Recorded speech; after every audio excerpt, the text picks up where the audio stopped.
H D Kumaraswamy ಅವರಿಗೆ ಈಗ ಅಡಕತ್ತಿರೆಯಲ್ಲಿ ಸಿಕ್ಕಿರುವಂತಹ ಅನುಭವ. ಒಂದು ಕಡೆ ಸ್ವಾಭಿಮಾನಕ್ಕೆ ಧಕ್ಕೆ, ಎಚ್ ಡಿ ದೇವೇಗೌಡರು ಸಂಕಷ್ಟದಲ್ಲಿ, ಸಂದಿಗ್ಧತೆಯಲ್ಲಿ. ಎಚ್ ಡಿ ಕುಮಾರಸ್ವಾಮಿ ಸೈಲೆಂಟ್ ಆಗಿದ್ದಾರೆ, ದೇವೇಗೌಡರು ಸೈಲೆಂಟ್ ಆಗಿದ್ದಾರೆ. ಯಡಿಯೂರಪ್ಪನವರು ಎಚ್ ಡಿ ಕುಮಾರಸ್ವಾಮಿ ಲೆಕ್ಕಕ್ಕೆ ತೆಗೆದುಕೊಳ್ತಾ ಇಲ್ಲ. ಯಾಕೆ?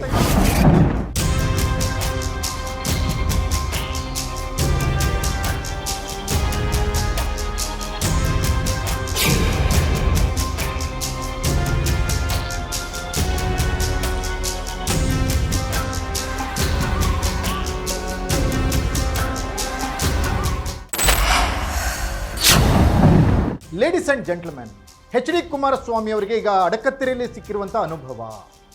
ಒಂದು ಕಡೆ ಸ್ವಾಭಿಮಾನಕ್ಕೆ ಧಕ್ಕೆ, ಎಚ್ ಡಿ ಕುಮಾರಸ್ವಾಮಿ ಅವರು ಸ್ವಾಭಿಮಾನಕ್ಕೆ ಧಕ್ಕೆ ಆದರೆ ಸಿಡಿದೆದ್ದು ಬಿಡ್ತಾರೆ.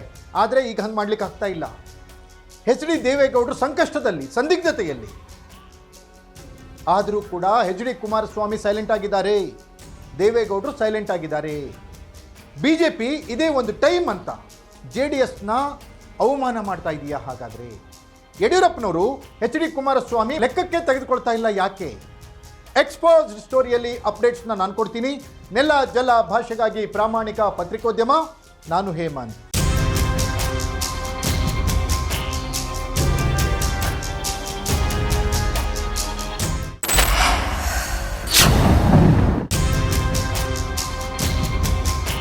ಎಸ್ ವೀಕ್ಷಕರೇ, ಉಪಚುನಾವಣಾ ಭರಾಟೆ ರಾಜ್ಯದಲ್ಲಿ ಅಭ್ಯರ್ಥಿಗಳ ಆಯ್ಕೆಯಾಗಿದೆ. ಬಿಜೆಪಿಯಲ್ಲಿ JDS ಸೈಲೆಂಟ್ ಆಗಿ ಕೂತಿದೆ. ಅಭ್ಯರ್ಥಿಗಳ ಆಯ್ಕೆಯ ಪ್ರಕ್ರಿಯೆಯಲ್ಲಿಯೂ ಕೂಡ JDS ವರಿಷ್ಠರ ಅಭಿಪ್ರಾಯವನ್ನು ಬಿಜೆಪಿ ನಾಯಕರು ಕೇಳಲೇ ಇಲ್ಲ. ದೋಸ್ತಿ ಪಕ್ಷದ ಅಭ್ಯರ್ಥಿಗಳಂತೂ ಎಲ್ಲಿಯೂ ಉಲ್ಲೇಖ ಮಾಡಲೇ ಇಲ್ಲ. ಬಿಜೆಪಿ ಅಭ್ಯರ್ಥಿಗಳಂತಲೇ ಹೇಳಿದರು.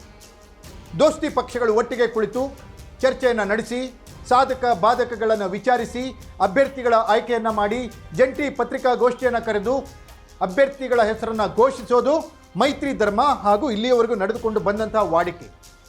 ಆದರೆ ಏನಾಯಿತು ಕರ್ನಾಟಕದಲ್ಲಿ? NDA ಮಿತ್ರ ಪಕ್ಷವಾಗಿರುವಂಥ JDS ಇಲ್ಲಿ ಆಟಕ್ಕುಂಟು, ಲೆಕ್ಕಕ್ಕಿಲ್ಲ ಅನ್ನುವಂಥ ಪರಿಸ್ಥಿತಿ.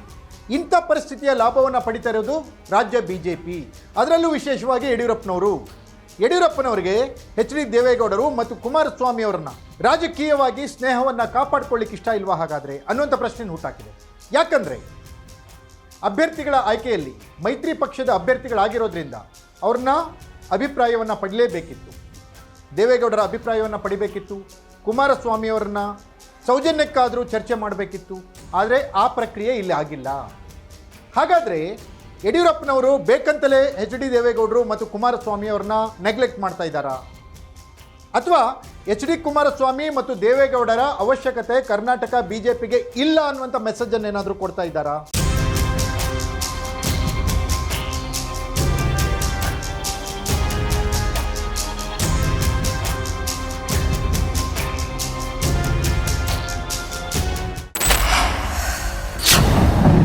ಎಸ್ ವೀಕ್ಷಕರೇ, ಒಂದು ಕಡೆ ಜೂನ್ 30ಕ್ಕೆ ಎಚ್ ಡಿ ದೇವೇಗೌಡರ ರಾಜ್ಯಸಭಾ ಸದಸ್ಯತ್ವದ ಅವಧಿ ಮುಗಿತಾ ಇದೆ.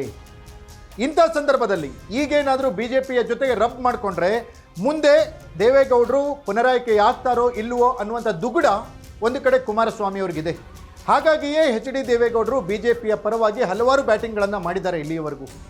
ಆದರೂ ಕೂಡ ಎಚ್ ಡಿ ಕುಮಾರಸ್ವಾಮಿ ಅವರನ್ನ ಮತ್ತು ದೇವೇಗೌಡರನ್ನ ದೂರ ಇಡುವಂಥ ಕೆಲಸವನ್ನು ರಾಜ್ಯ ಬಿಜೆಪಿ ಮಾಡ್ತಾ ಇದೆ.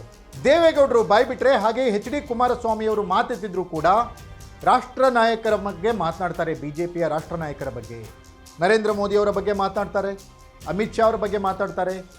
ಆದರೆ ರಾಜ್ಯದ ಬಿಜೆಪಿ ನಾಯಕರ ಜೊತೆಗಿನ ಅವರ ಬಾಂಧವ್ಯದ ಬಗ್ಗೆ ಎಲ್ಲಿಯೂ ತುಟಿಪಿಟಕ್ಕಂತ ಇಲ್ಲ. ಹಾಗಾಗಿ ರಾಜ್ಯದಲ್ಲಿ ಬಿಜೆಪಿ ಮತ್ತು JDSನ ಮೈತ್ರಿಯಲ್ಲಿ ಎಲ್ಲವೂ ಸರಿ ಇಲ್ಲ ಅನ್ನುವಂಥ ಭಾವನೆ ಮೂಡ್ತಾ ಇದೆ. ಇದೊಂದು ನಿದರ್ಶನ ಅಷ್ಟೇ. ಉಪಚುನಾವಣೆಯ ಅಭ್ಯರ್ಥಿಗಳ ಆಯ್ಕೆಯ ಪ್ರಕ್ರಿಯೆ ಒಂದು ನಿದರ್ಶನ ಅನ್ನೋ ಥರ ಇತ್ತು. 2028ಕ್ಕೆ ಸಾರ್ವತ್ರಿಕ ಚುನಾವಣೆ. ಆ ಚುನಾವಣೆಗೆ ಸ್ಥಾನ ಹಂಚಿಕೆ ಬರುತ್ತೆ, ಅಭ್ಯರ್ಥಿಗಳ ಆಯ್ಕೆ ಬರುತ್ತೆ. ಹಾಗೆಯೇ ಯಾವ್ಯಾವ ಸ್ಥಾನಗಳಲ್ಲಿ ಯಾವ್ಯಾವ ಪಕ್ಷದ ಅಭ್ಯರ್ಥಿಗಳು ಸ್ಪರ್ಧಿಸಬೇಕು ಅನ್ನೋದರ ಚರ್ಚೆಗಳು ಬರುತ್ತೆ.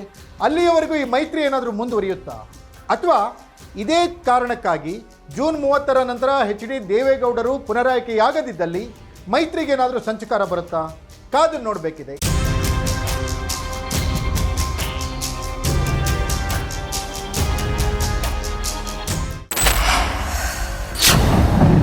ಇದಾಗಿತ್ತು ಎಕ್ಸ್ಪೋಸ್ಡ್. ನೆಲ ಜಲ ಭಾಷೆಗಾಗಿ ನೋಡ್ತಾ ಇರಿ ಫೋಕಸ್ ಟಿವಿ.